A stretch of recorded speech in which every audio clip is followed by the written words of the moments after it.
Hello friends, பானின்ஸ் two serial இனி வரப்போகிற எபிசோட்ஸ்க்கான review தான் பார்க்க போகிறோம். அடுத்தடுத்த சுவாரஸ்யங்களை தெரிஞ்சுக்கிறதுக்கு இந்த வீடியோவை ஸ்கிப் பண்ணாமல் கடைசி வரைக்கும் பாருங்கள். அரசி இருந்துட்டு அப்பத்தா கிட்ட பேசிக்கிட்டு இருக்காங்க. அந்த நேரம் பார்த்து நம்ம குமார் வந்து நம்ம அரசியை ரொம்ப எமோஷ்னலாக ஒரு ஏக்கத்தோட பார்த்துக்கிட்டு இருக்காங்க. இதெல்லாம் பார்த்த நம்ம அப்பத்தா இருந்துட்டு, என்னடா குமார், என்ன அங்கே அப்படி பார்த்துக்கிட்டு இருக்க, என்ன விஷயம் அப்படின்னு சொல்லி கேட்கவும், இங்கே பாருங்க அப்பத்தா, உங்ககிட்ட ஒரு விஷயம் கேட்கவா அப்படின்னு சொல்லி கேட்கவும், என்னடா விஷயம் கேட்க போற நீ அப்படின்னு சொல்லி கேட்கவும், இல்லை அப்பத்தா, எனக்கு அரசி மட்டும்தான் வேணும், அரசியை தான் நான் கல்யாணம் பண்ணிக்கணும்னு நினைக்கிறேன். அதனால அப்பா கிட்டேயும் பெரியப்பா கிட்டேயும் பேசி எப்படியாவது என்ன அரசி கூட சேர்த்து வச்சிடறீங்களா அப்படின்னு சொல்லி கேட்கவும், இங்க பாரு குமார், என்கிட்ட பேசுற மாதிரி உங்க அப்பா கிட்டேயோ இல்லை உங்க பெரியப்பங்கிட்டயோ இந்த மாதிரி பேசிடாத, வீடே ரெண்டாயிடும் சரியா? இனிமே இந்த மாதிரி பேசுறதை விட்டுட்டு முதல்ல வேலையை பாருப்போ அப்படின்னு சொல்லவும், இங்க பாருங்க அப்பத்தா, நான் சொல்றது உங்களுக்கு புரியுதா இல்லையா? எனக்கு அரசியை மட்டும்தான் பிடிச்சிருக்கு, அரசியை மட்டும்தான் கல்யாணம் பண்ணிக்குவேன். நான் வேற யாருமே கல்யாணம் பண்ணிக்கிட்டா கூட நான் சந்தோஷமா இருக்க மாட்டேன். பார்த்தா என்னோட நான் சந்தோஷமா இருக்கணுன்றதுக்காக தானே எனக்கு கல்யாணம் பண்ணி வைக்கிறீங்க. அப்படி இருக்கும்போது எனக்கு அரசியை கல்யாணம் பண்ணி வச்சா நான் ரொம்ப சந்தோஷமா இருப்பேன்ல அப்படின்னு சொல்லவும், இதை கேட்ட உடனே, இங்க பாரு குமார், நீ ஆசைப்படுறதெல்லாம் கரெக்டு தான், ஆனா அது முடிஞ்சு போன விஷயத்த நம்ம திரும்பவும் கிளறி பிரச்சனை ஆக்க வேண்டாம் சரியா? ரெண்டு குடும்பம் இப்பதான் கொஞ்சம் பிரச்சனை இல்லாம இருக்குது. இதுக்கப்புறமும் நம்ம எந்த ஒரு சண்டையும் பண்ண வேண்டாண்டா. நீ புரிஞ்சுக்கிட்டு உங்க அப்பா பாக்குற பொண்ணவே கல்யாணம் பண்ணிக்கிட்டு நீ சந்தோஷமா இரு. அந்த புள்ளியாச்சு சந்தோஷமா இருக்க விடுடா. அந்த புள்ளிய என்ன பண்ணுச்சு உனக்கு? உன்னை நம்பி தானே ஏமாந்து போய் திரும்பவும் உன் மேல நம்பிக்கை வைக்க முடியாம தவிச்சுக்கிட்டு இருக்க அந்த புள்ளைய எதுக்காக இப்படி கஷ்டப்படுத்திக்கிட்டு இருக்க அப்படின்னு சொல்லவும், இங்க பாருங்க அப்பதான், நான் பண்ணதெல்லாம் மிகப்பெரிய தப்புன்னு நான் உணர்ந்துட்டேன். இனி அப்பதுல இருந்து இப்ப வரைக்குமே அரசி மட்டும்தான் என்னோட மனசுல இருக்கா. அதை நீங்க புரிஞ்சுக்கிட்டு என்னோட ஆசையை நீங்க தான் நிறைவேற்றி வைக்கணும் அப்பதான் அப்படின்னு சொல்றாங்க. இதை கேட்ட உடனே நம்ம அரசிக்கு பயங்கரமா கோவம் வருது. அந்த நேரம் பார்த்து நம்ம சக்திவேலும் முத்துவேலும் வெளியே வந்துகிட்டு இருக்காங்க. ஆனா இவங்க ரெண்டு பேரும் வெளியே வர்றது தெரியாம நம்ம குமார் இருந்துட்டு கையெடுத்து கும்பிட்டு நம்ம அப்பத்தா கிட்ட, இங்க பாருங்க அப்பத்தா, உங்களை கையெடுத்து கும்பிடுறேன் அப்பத்தா, ப்ளீஸ் அப்பத்தா, அரசி எனக்கு கல்யாணம் பண்ணி வைங்க அப்பத்தா அப்படின்னு சொல்லி கேட்குறாங்க.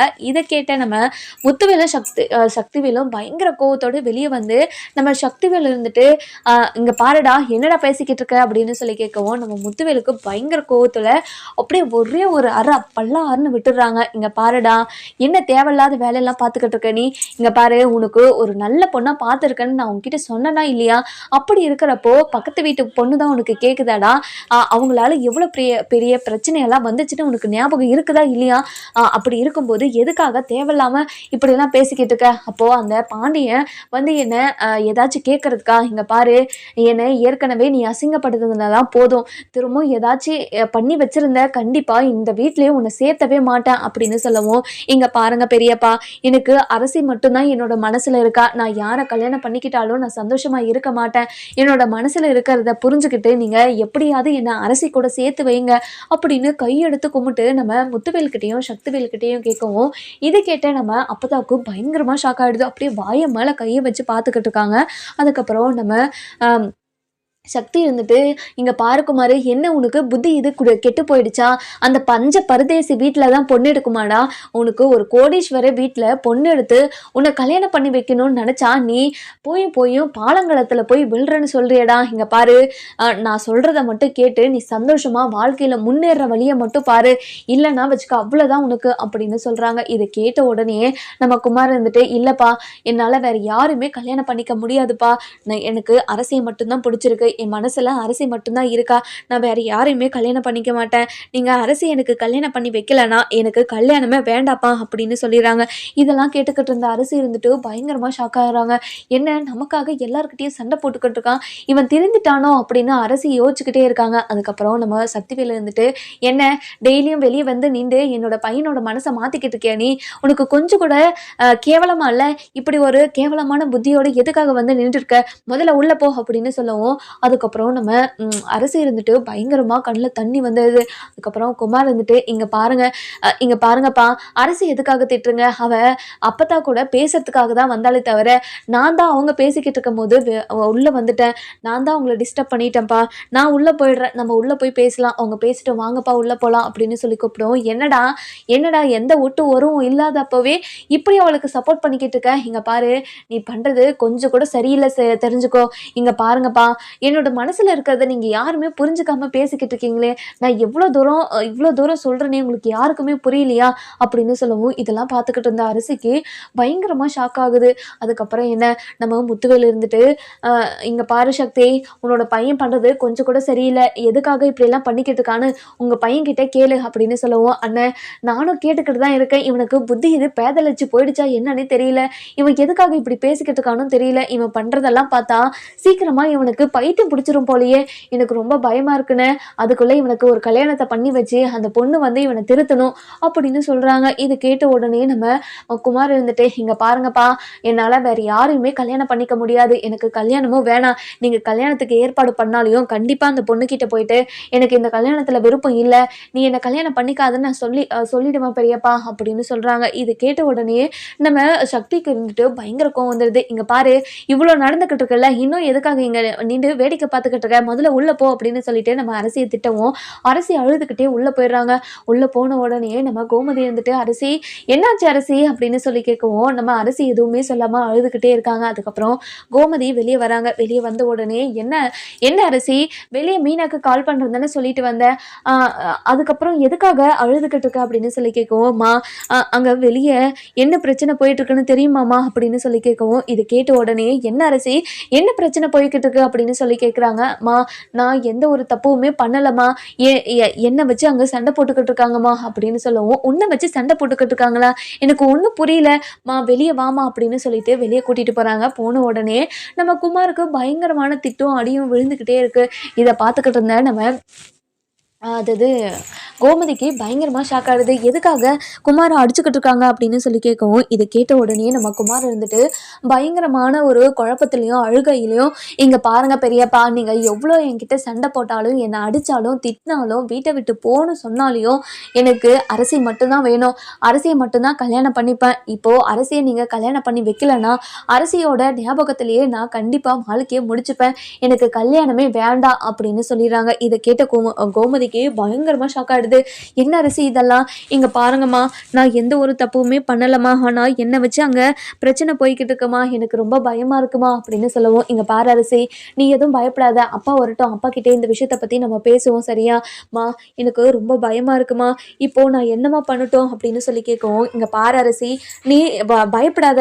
நான் அப்பா வந்தா இந்த விஷயத்த பத்தி பேசுறேன். நீ பயப்படாம இரு, சரியா?" அப்படின்னு சொல்லவும், அதுக்கப்புறம் என்ன, நம்ம அப்பத்தா இருந்துட்டு, நம்ம அப்பத்தா வராங்க. அப்பத்தா வந்த உடனே கோமதி கிட்ட, "கோமதி, அவங்க ஏதோ தெரியாம சண்டை போட்டுக்கிட்டு இருக்காங்க. நீ தப்பாலாம் நினச்சிடாத கோமதி. ப்ளீஸ் கோமதி" அப்படின்னு சொல்லவும், "மா, இங்க என்னம்மா நடந்துக்கிட்டு இருக்கு? இங்க நடந்துக்கிட்டு இருக்கிறதெல்லாம் பார்த்தா எனக்கே ரொம்ப பயமா இருக்கு. அரசி பார்த்துட்டு ரொம்பவே அழுதுகிட்டே இருக்கா. அதுவும் ரொம்ப பயமா அழுதுகிட்டு இருக்கா. எனக்கு ரொம்ப பயமா இருக்குமா. என்னம்மா, எதுக்காக அரசிய வச்சு நீங்க அங்க பிரச்சனை பண்ணிக்கிட்டு இருக்கீங்க? அந்த குமார் பையன் அரசிய மட்டும் தான் கல்யாணம் பண்ணிப்பேன். வேற யாரையும் கல்யாணம் பண்ணிக்க மாட்டேன்னு எல்லார்கிட்டயும் சண்டை போட்டுக்கிட்டு இருக்கான். எனக்கு என்ன பண்றதுன்னே தெரியல" அப்படின்னு சொல்லவும், "மா, என்னம்மா சொல்லிக்கிட்டு இருக்க? அந்த அரசி கோர்ட்ல அதாவது குமாருக்கு சாதகமா பதில் சொன்னதுனால அப்ப இருந்து இப்போ வரைக்குமே அரசி அரசின்னு மட்டும் தான் சொல்லிக்கிட்டு இருக்கானே தவிர, அவன் வாயில இருந்து வேற வார்த்தையே வரமாட்டேங்குது. அவனை என்ன பண்ணி நான் மாத்துறதுன்னு கூட எங்களுக்கு தெரியல. எனக்கு ரொம்ப பயமா இருக்கு. அவன் போற போக்க பார்த்தா இன்னும் கொஞ்ச நாள்ல அவனுக்கு பைத்தியம் பிடிச்சிரும் போலயே" அப்படின்னு நம்ம அப்பதான் இருந்துட்டு கோமதி கிட்ட சொல்லவும், இத கேட்டு நம்ம அரசிக்கு ஒரு மாரி குமார் மேல ஒரு பரிதாபம் மாரி வருது. வந்த உடனே நம்ம அரசி இருந்துட்டு அழுதுகிட்டே உள்ள ஓடிடுறாங்க. அதுக்கப்புறம், "மா, என்னம்மா இது? எந்த ஒரு பிரச்சனைக்குமே போகக்கூடாது. தன்னோட வாழ்க்கை நல்லா இருக்கணும்னு படிப்ப மட்டுமே வாழ்க்கையா நினைச்சு இப்போ வா அ எத எந்த பிரச்சனைக்கும் போகக்கூடாதுன்றதுக்காக அவ படிச்சுக்கிட்டு இருக்கால்ல. இப்போ எந்த பிரச்சனைக்குமே போகாதவள இப்படி பிரச்சனையில இழுத்து விட்டா எப்படி சொல்லுங்க? இங்க பாருங்க, குமார் கிட்ட நீங்க ஸ்ட்ரிக்ட்டா சொல்லி வைங்க. என்னோட பொண்ணுகிட்ட அவன் எந்த ஒரு பிரச்சனையுமே பண்ணக்கூடாது. இது மட்டும் அவங்க அண்ணனுங்களுக்கு தெரிஞ்சுச்சுன்னா, கண்டிப்பா அவங்க யாருமே சும்மா விடமாட்டாங்க. அதனால அவன்கிட்ட சொல்லி வச்சுருமா" அப்படின்னு சொல்லிட்டு உள்ள போயிடுறாங்க. ஐயோ கடவுளே! இப்போ என்ன பிரச்சனை பண்றதுக்கு இருக்காங்கன்னு தெரியலையே! இப்போதான் கொஞ்சம் நாளா எல்லாருமே நல்லா இருக்காங்க. அ இந்த எல்லாரும் நல்லா இருந்தா யாருக்குமே பொறுக்காது போல. அந்த கடவுளுக்கு கூட பொறுக்காம, இப்படி ஒரு பிரச்சனைய ஏற்படுத்தி குடுத்துருக்கானே! இப்போ நான் என்ன பண்றதுன்னு தெரியலையே! அப்படின்னு சொல்லிட்டு பயங்கரமான ஒரு குழப்பத்திலயும், அ என்ன பண்றதுன்னு தெரியாம போயிட்டு சக்திவேல் கிட்டயும், முத்துவேல் கிட்டயும், "இங்க பாரு சக்தி, இது நம்ம குமார் ரொம்பவே மனக்குழப்பத்தில் இருக்கான். நான் பேசி அவனுக்கு புரிய வைக்கிறேன், நீங்கள் போங்க அப்படின்னு சொல்லவும், இங்கே பாருங்க அத்தான், இப்போ இப்போ மட்டும் குமார் சொல்கிறத கேட்கலன்னா கண்டிப்பாக அவன் இந்த வீட்டில் இருக்கவே கூடாது. அப்புறமா இந்த வீட்டை விட்டே அவன் போகிற நிலமை வரும் அப்படின்னு சொல்லவும், இதை கேட்ட குமார் இருந்துட்டு, இங்கே பாருங்கப்பா, நான் உங்ககிட்ட முன்னாடியே சொல்லிட்டேன், இந்த வீட்டை விட்டு போகிற நிலமை வந்தாலையும் கண்டிப்பாக இந்த வீட்டை விட்டு நான் போவேன். கண்டிப்பாக இந்த வீட்டை விட்டு போனால் கூட நான் அரசியை மறக்க மாட்டேன் அப்படின்னு சொல்லிடுறாங்க. இதை கேட்ட உடனே நம்ம அப்பதான் இருந்துட்டே, குமார் கொஞ்ச நேரம் அமைதியா இருடா, நான் தான் பேசிக்கிட்டு இருக்கேன்ல, பேசிக்கிட்டு இருக்கும் போதே இப்படியெல்லாம் பேசிக்கிட்டு இருக்க, நீ கொஞ்ச நேரம் அமைதியா இரு அப்படின்னு சொல்லிடுறாங்க. இது கேட்ட உடனே நம்ம குமாரும் அமைதியாயிடுறாங்க. அதுக்கப்புறம் இங்க பாரு சக்தி, முத்து, நான் குமார் கிட்ட பேசிக்கிறேன், நீங்க முதல்ல இருந்து போங்க அப்படின்னு சொல்லிடுறாங்க. அதுக்கப்புறம் என்ன, நம்ம முத்துவேலும் சக்திவேலும் பயங்கர குழப்பத்தொழியோடையும் ஒரு மாதிரி குமார் அசிங்கப்படுத்திடுவானோ எல்லாரையும் அப்படின்னு நினச்சிக்கிட்டே வெளியே போறாங்க. வெளியே போன உடனே அதாவது அதாவது அப்பதான் இருந்துட்டு குமார்கிட்ட, இங்கே பாரு குமார், இது முடிஞ்சு போன விஷயம், திரும்பவும் இதை நம்ம ஒட்ட வைக்க முடியாது, அதனால நீ அதை பற்றிலாம் யோசிக்காம நீ இந்த அரசியை மட்டும் மறந்துருப்பா. அரசி ரொம்ப பாவம், எல்லாத்தையும் மறந்து இப்போதான் படிக்கிறதுக்கு ஸ்டார்ட் பண்ணியிருக்கா. அப்படி இருக்கும்போது நீ அரசியை கஷ்டப்படுத்துகிற மாதிரி இருக்காதா? அரசியை சந்தோஷமாக வச்சுக்கணும் தான் நினைக்கிறேன். நீ இப்போ அரசிக்கு உன் கூட வாழ்றதுக்கு பிடிக்கலன்னு சொல்கிறா, அதனால நீ அவளை மறந்துடு சரியா அப்படின்னு சொல்லவும், இங்க பாருங்க அம்மாச்சி, இங்க பாருங்க அப்பதான், என்ன அப்பதான் நீங்களும் இப்படி பேசிக்கிட்டு இருக்கீங்க, என்னால யாரு சொன்னாலையும் அரசியை மட்டும் மறக்கவே முடியாது. அரசி என்ன கல்யாணம் பண்ணிக்கலாம் கூட பரவாயில்ல, நான் யாரையுமே கல்யாணம் பண்ணிக்க மாட்டேன், அதே மாதிரி நான் அரசியை நினைச்சுக்கிட்டு தான் வாழ்க்கை முழுக்கா வாழ போறேன் அப்படின்னு சொல்லிட்டு போயிடுறாங்க. இதெல்லாம் பார்த்துட்டு நம்ம அரசிக்கும் சரி ஒரு மாதிரி பயத்திலே இருக்காங்க. உள்ளே போய் படுத்துக்கிட்டேம்மா, எனக்கு ரொம்ப பயமாக இருக்குமா, ஏதாச்சும் பிரச்சனை வருமோன்னு எனக்கு ஒரு மாதிரி பதட்டமாகவே இருக்குமா, என்னோட ஹார்ட்டெல்லாம் ரொம்ப பயமாக துடிச்சிக்கிட்டே இருக்குமா அப்படின்னு சொல்லவும், இங்கே பாரு அரசி, நீ பயப்படாமல் இரு, கண்டிப்பாக எந்த ஒரு பிரச்சனையும் வராது. அப்பா வந்தால் இந்த விஷயத்த நான் அப்பா கிட்ட சொல்கிறேன் சரியா அப்படின்னு சொல்லி நம்ம அரசியை சமாதானப்படுத்திக்கிட்டு இருக்காங்க. அதுக்கப்புறம் என்ன, நம்ம அரசி இருந்துட்டு ரொம்பவே பயந்துக்கிட்டே ஒரு மாதிரி ரொம்ப பயந்துக்கிட்டே இருக்காங்க. அந்த நேரம் பார்த்து நம்ம பாண்டியனும் உள்ளே வந்துடுறாங்க. உள்ளே வந்த உடனே நம்ம கோமதி இருந்துட்டு பாண்டியன் கிட்ட போயிட்டு, இங்கே பாருங்க, இன்னைக்கு என்ன நடந்துச்சு தெரியுமா அப்படின்னு சொல்லவும், இங்கே பாரு, நான் உங்ககிட்ட பேச விரும்பவே இல்லை, காலையில் எப்படி கேவலமாக நடிச்சுக்கிட்டு இருக்க நீ, இங்கே பாருங்க, உங்ககிட்ட பேச ஒன்றும் வரல, அரசியை பற்றி பேசுறதுக்காக தான் வந்தேன். அரசி இப்போ என்ன மனநிலையில் இருக்கான்னு உங்களுக்கு தெரியுமா, காலையில் என்ன நடந்துச்சுன்னு மட்டும் கேளுங்க அப்படின்னு சொல்லிட்டு பயங்கர கோபமாக சொல்லுவோம். அதுக்கப்புறம் பாண்டியன் அமைதியாக கேட்குறாரு. இங்கே பாருங்க அப்படின்னு சொல்லிட்டு நடந்த விஷயத்தை எல்லாத்தையும் நம்ம பாண்டியன் கிட்ட சொல்லுவோம். பாண்டியனுக்கு பயங்கரமாக ஷாக் ஆயிடுது. அரசிப்பா, இங்கே பாரு, நீ எதை பற்றியும் கவலைப்படாத, யார் என்ன வேணாலும் பேசிட்டு போட்டோம், அவங்க பேசுறதெல்லாம் நினச்சி நீ பயந்துக்கிட்டு இருப்பியா, நீ உன்னோட வேலையை மட்டும் பாரு, எதுக்காக நீ பயந்துக்கிட்டு இருக்கணும், நீ பயப்பட வேண்டிய அவசியமே கிடையாது, நீ எந்த ஒரு தப்புமே பண்ணலை, அப்படி இருக்கும்போது நீ எதுக்காக பயப்படுற அப்படின்னு சொல்லி கேட்கவும், இல்லைப்பா, திரும்பவும் ஏதாச்சும் பிரச்சனை வந்து உங்களுக்கு ஏதாவது அதாவது அவமானமாக உங்களை அவமானப்படுத்துகிற மாதிரி ஏதாச்சும் வந்துருமோன்னு எனக்கு பயமாக இருக்குதுப்பா, என்னால் வீட்டை விட்டு வெளியே போக முடியாதுப்பா அப்படின்னு சொல்லவும், இதை கேட்ட உடனே, இங்கே பாரு பாரசி, மற்றவங்களுக்காக பயந்துக்கிட்டு உன்னோட வாழ்க்கையை நீ கெடுத்துக்காத சரியா, உன்னோட வாழ்க்கை உனக்கு ரொம்ப முக்கியம், அதனால நீ படிக்கிறதுக்கு போய் தான் ஆகணும் சரியா அப்படின்னு சொல்லிட்டு நம்ம அரசுக்கு ஆறுதல் படுத்துறாங்க. சரிங்கப்பா, நீங்க சொல்றதை கேட்டு நான் படிக்கிறதுக்கு போறேன்ப்பா அப்படின்னு சொல்லிட்டு ஒரு முடிவை எடுத்துறாங்க. அதுக்கப்புறம் என்ன, நம்ம அரசு இருந்துட்டு நடந்த விஷயத்தெல்லாம் யோசிச்சுக்கிட்டே இருக்காங்க. குமார் நம்மளுக்காக அவங்க அப்பா அம்மா கிட்ட எல்லார்கிட்டையும் இப்படி சண்டை போட்டுக்கிட்டு இருக்காரு, அப்போ அவரு திருந்திட்டாரோ அப்படின்னு நினைச்சு ரொம்பவே மனசுக்குள்ள ஒரு பக்கம் நம்ம குமார் மனசுக்குள்ள வந்த மாதிரியே பிஹேவ் பண்றாங்க. அதுக்கப்புறம் என்ன, நம்ம குமார் வந்துட்டு லவ் பண்ணப்பெல்லாம் தன்னை எப்படியெல்லாம் பார்த்துக்கிட்டாரு அப்படின்ற ஞாபகம் நம்ம அரசிக்கு வந்துக்கிட்டே இருக்கு. அதுக்கப்புறம் நம்ம அரசு இருந்துட்டு இல்லை, நம்ம எதை பற்றியுமே யோசிக்க கூடாது, ஏற்கனவே அப்பாவையும் அம்மாவையும் நம்ம ரொம்ப கஷ்டப்படுத்திட்டோம், இனிமேலும் வீட்டில் இருக்கிறவங்களை யாருமே நம்ம கஷ்டப்படுத்தவே கூடாது அப்படின்னு சொல்லிட்டு மனசுக்குள்ள ஒரு சபதம் எடுத்துக்கிறாங்க. அதுக்கப்புறம் என்ன, நம்ம அரசு இருந்துட்டு கோமதி கிட்ட போயிட்டு, அம்மா நான் காலேஜுக்கு கிளம்புறேம்மா அப்படின்னு சொல்லவும், இங்கே பாரரசி, நீ எதுக்குமே பயப்படாம ஏதாச்சும் பிரச்சனையா இருந்தா எனக்கு ஃபோன் பண்ணு, இல்லைன்னா அப்பாவுக்கு ஃபோன் பண்ணு, அப்பா கண்டிப்பாக ஃபோனை எடுப்பாரு சரியா, நீ இந்த மாதிரி பயந்துக்கிட்டாலாம் இருக்கக்கூடாது அப்படின்னு சொல்லவும், சரிங்கம்மா, நான் இனிமேல் எதுக்காகவும் பயப்பட மாட்டேன், நீங்கள் கவலைப்படாதீங்க அப்படின்னு சொல்லிட்டு நம்ம அரசிக்கிட்ட சொல்லி காலேஜுக்கு அனுப்பி வைக்கிறாங்க. அதுக்கப்புறம் என்ன நம்ம அரசி காலேஜுக்கும் போயிட்டு நடந்த விஷயத்தெல்லாம் நினச்சி காலேஜ்லேயும் ரொம்பவே வருத்தப்பட்டுக்கிட்டு தான் இருக்காங்க. ஐயோ கடவுளே! என்ன இது? எங்கே போனாலும் அவன் ஞாபகமாகவே இருக்கே!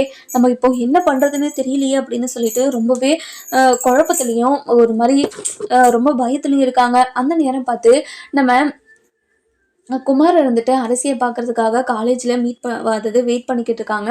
அரசியும் காலேஜ் முடிச்சுட்டு வெளியே வராங்க. வெளியே வந்த உடனே நம்ம அரசி இருந்துட்டு குமாரை பார்த்துட்டு பயங்கரமாக ஷாக் ஆயிடுறாங்க. அப்புறம் பயத்தோட நம்ம குமாரை பார்க்கவும், இங்கே பாரு அரசி, உன்னை அதாவது உன்னை பயன்படுத்தவோ இல்லை உன்கிட்ட தப்பாக நடக்கவோ நான் இங்கே வரல. என்னோட மனசில் இருக்கிறது எல்லாத்தையும் உன்கிட்ட சொல்லலாம் தான் வந்தேன். நான் ரொம்ப பெரிய தப்பு பண்ணிட்டேன், உண்மைதான். உன்னை கஷ்டப்படுத்துனது ரொம்ப பெரிய தப்பு தான். என்னை மன்னிச்சிரு அரசி, நான் பண்ணதெல்லாம் தப்புன்னு நான் புரிஞ்சுக்கிட்டேன். இங்கே பாரு அரசி, உன்னை கல்யாணம் பண்ணிக்கிட்டு உன்னை ராணி மாதிரி பார்த்துக்கணுன்னு ஆசைப்பட்றேன். அதனால் என்னை கல்யாணம் பண்ணிக்கோ அரசி, ப்ளீஸ் அரசி அப்படின்னு சொல்லி கெஞ்சோம். இங்கே பாரு, எனக்கு உன்னை கல்யாணம் பண்ணிக்க விருப்பமே கிடையாது. முதல்ல இந்த மாதிரி என்கிட்ட கெஞ்சற வேலையெல்லாம் விட்டுட்டு நீ உன்னோட வேலையை போய் பாரு அப்படின்னு சொல்லிடுறாங்க. இதை கேட்ட உடனே அதாவது குமாருக்கு பயங்கரமா அழுக வந்தது. இங்க பாரு அரசி, நான் உன்கிட்ட ஏதோ சும்மா சொல்றேன்னு நீ நினைச்சுக்கிட்டு இருக்க. நான் உன் மேல எவ்வளோ அன்பும் அக்கறையும் வச்சுக்கிட்டு இருக்கேன் தெரியுமா? நான் உன்னை ஏமாத்தினதெல்லாம் ரொம்ப பெரிய தப்பு தான். நான் இல்லை நல்லா சொல்லலை. அதுக்காக நீ என்னை விட்டு போயிடாத.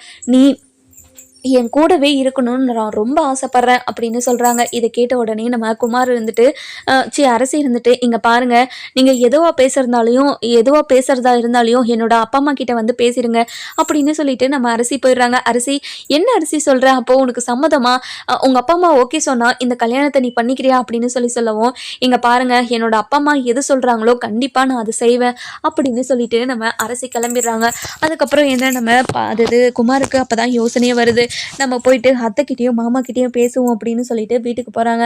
வீட்டுக்கு போன உடனே நம்ம கோமதிக்கிட்டேயும் பாண்டியன்கிட்டேயும் பேசலான்னு நம்ம கோமதி வீட்டுக்கு போகிறாங்க. போன உடனே நம்ம பாண்டியன் இருந்துட்டு ஷோபாவில் உட்காந்துக்கிட்டு யோசிச்சுக்கிட்டே இருக்காங்க. அந்த நேரம் பார்த்து நம்ம குமார் இருந்துட்டு மாமா அப்படின்னு சொல்லி கூப்பிடுவோம். நம்ம பாண்டியனுக்கு அப்படி பயங்கர ஷாக் ஆகிடுது. அதுக்கப்புறம் என்ன நம்ம பாண்டியன் இருந்துட்டு ஒரு மாதிரி என்ன பேசுறதுனே தெரியாமல் முழிச்சுக்கிட்டு நின்றுருக்கோம். அதுக்கப்புறம் நம்ம கோமதி வந்து, இங்கே பாரு குமார், எதுக்காக இங்கே வந்திருக்க நீ?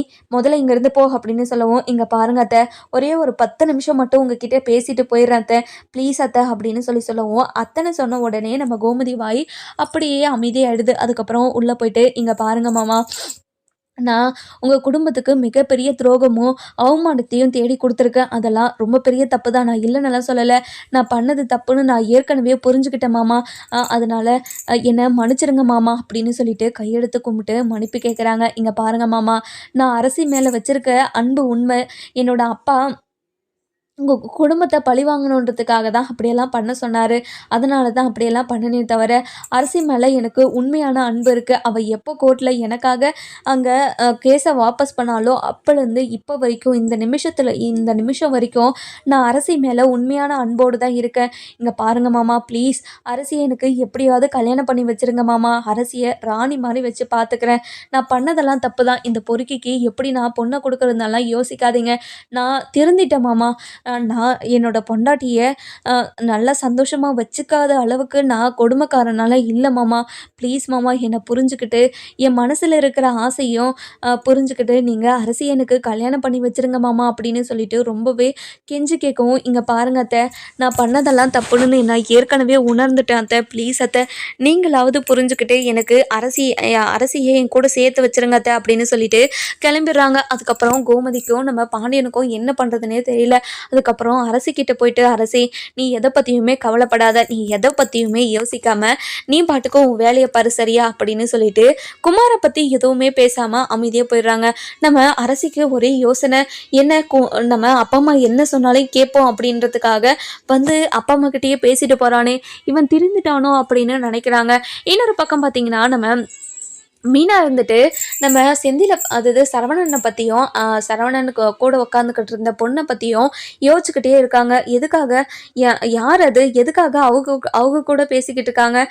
இப்போது என்ன நடக்குது? அப்போது மீனா மயிலக்காவை சுத்தமாக மறந்துட்டாரா அப்படின்னு ரொம்ப யோசனையிலே இருக்காங்க. அதுக்கப்புறம் என்ன நம்ம மீனா இருந்துட்டு யோசிச்சுக்கிட்டு இருக்கிறத பார்த்துட்டு நம்ம செந்தில் இருந்துட்டு, என்ன மீனா, கொஞ்ச நாளாக நீ ஒரு மார்க்கமாகவே இருக்க, என்னாச்சு உனக்கு அப்படின்னு சொல்லி கேட்கவும், இதை கேட்டுக்கிட்டு இருந்தேன் நம்ம அது இது மீனா இருந்துட்டு, "இங்க பாருங்க, இன்னைக்கு நான் கோவிலுக்கு போனேன்ல, அங்க ஒரு விஷயத்த பார்த்தேன் நானு" அப்படின்னு சொல்லவும், "என்ன விஷயத்த பார்த்த?" அப்படின்னு சொல்லி கேட்கவும், "இங்க பாருங்க, நான் கோவிலுக்கு போனேன்னா, அங்க போன இடத்துல சரவணன் மாமாவும் சரவணன் மாமா லவ் பண்ணாங்கல்ல, அந்த பொண்ணு கூட உட்காந்து பேசிக்கிட்டு இருந்தாங்க. அவங்க ரொம்ப ஜாலியாவும், ஒரு மாரி ரொம்ப லவ்வர்ஸ் மாரியே பேசிக்கிட்டு இருந்தாங்க" அப்படின்னு சொல்லவும், "என்ன மீனா சொல்ற? நீ சொல்றதெல்லாம் உண்மையா?" அப்படின்னு சொல்லி கேட்கவும், "ஆமாங்க, அவங்க கிட்ட பேசலான்னு தான் பார்த்தேன். ஆனா எனக்கு பேச மனசு வரல. அதனால தான் அப்படியே விட்டுட்டு வந்துட்டேன். இப்போ என்ன நடக்குது? ஏது நடக்குதுன்னு எனக்கு ஒண்ணுமே புரியல. அதனால தான் ஒரு மாரி குழம்பி போய் உட்காந்துக்கிட்டு இருக்கேன்" அப்படின்னு சொல்லவும், "இங்க பாரு மீனா, இத நெனச்சு நீ சந்தோஷம் தான் படணும். எதுக்காக நீ வருத்தப்பட்டுக்கிட்டு இருக்க? இங்க பாரு, அவங்க 2 பேரும் கல்யாணம் பண்ணிக்கிட்டா கூட எனக்கு சந்தோஷம் தான். என்னோட அண்ணன் சந்தோஷமா இருக்கணும்" அப்படின்னு நம்ம செந்தில் சொல்லவும், "ஏங்க உங்களுக்கு மனசாட்சின்றது ஒண்ணு இல்லவே இல்லையாங்க? ஏங்க இப்படியெல்லாம் பேசிக்கிட்டு இருக்கீங்க? அ எ அதாவது ஏற்கனவே அந்த பொண்ணுக்கு கல்யாணம் ஆயிடுச்சுன்னு தானே சொல்லிக்கிட்டு இருந்தாங்க. அப்படி இருக்கும்போது அந்த பொண்ணு கூட எதுக்காக இவங்க பேசணும்? இப்படி பேசுறதுனால அவங்களுக்கு என்ன வந்துச்சு? எனக்கு எல்லாத்தையும் நெனச்சாவே எனக்கு ரொம்ப குழப்பமா இருக்குதுங்க" அப்படின்னு சொல்றாங்க. இன்னொரு பக்கம் பார்த்தீங்கன்னா, நம்ம அதாவது மயில் இருந்துட்டு அந்த அம்மாவ ரொம்பவே நல்லா பார்த்துக்கிட்டு இருக்காங்க. இதெல்லாம் பார்த்து அந்த படுத்துக்கிட்டே இருக்கிற அம்மா இருந்துட்டு, "இங்க பாரும்மா, என்னோட மருமக கூட என்னை இப்படியெல்லாம் பார்த்துக்கிட்டதே இல்ல. நீ என்ன ரொம்ப நல்லா பார்த்துக்கிட்டு இருக்கம்மா. உன்னோட வாழ்க்கையும் நீ 100 வருஷம் நல்லா இருக்கணும்மா. நீ கண்டிப்பா நீ நெனச்ச மாரி நெனச்ச வாழ்க்கைய வாழுவம்மா. இப்போ உன்னோட வாழ்க்கை கஷ்டத்துல இருந்தாலும் கண்டிப்பா இன்னும் கொஞ்ச நாள்ல உன்னோட வாழ்க்கை ஃபுல்லா வசந்தமா மாறிடும்மா. நீ கவலையே படாத" அப்படின்னு அந்த அம்மா சொல்லவும், மயில் இருந்துட்டு ரொம்பவே சந்தோஷப்படுறாங்க.